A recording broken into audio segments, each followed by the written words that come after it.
ABC 12 News at 5.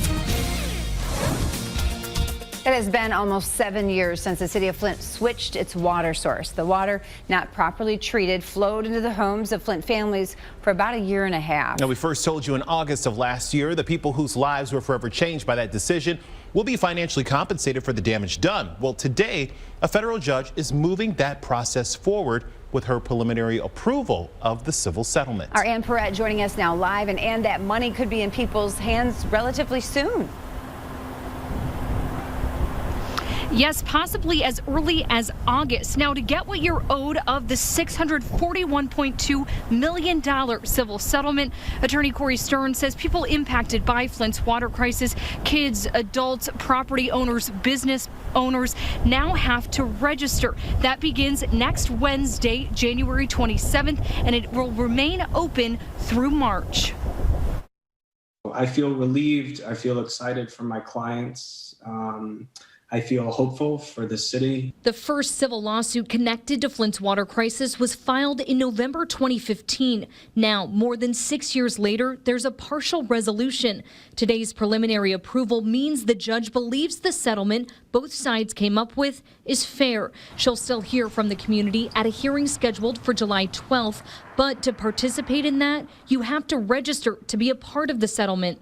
You can do so starting next week through the end of March. Then there will be a 30-day waiting period before those registered are asked to submit their claims, their evidence. That can be as simple as proof you lived in Flint at the time the city was using Flint River water.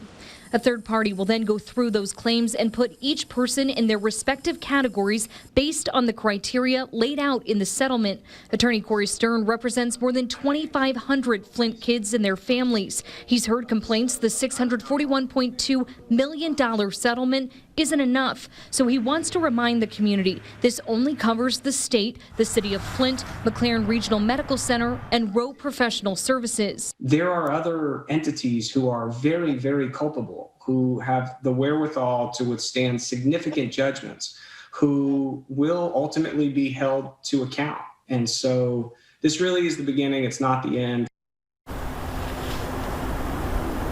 And coming up tonight at 6, we'll share with you the story of one family whose 2 young boys are struggling with the impact the lead-tainted water has caused. Live in Flint, I'm Ann Perrette, ABC 12 News. Well, just 3 weeks ago, Governor Gretchen Whitmer signed 2 bills into law, one allowing the state to borrow $600 million, the other to set up the Flint Water Crisis Settlement Fund. Michigan State Legislature approved the bills last month to help settle the numerous civil suits tied to the crisis. So where are the funds coming from for this settlement?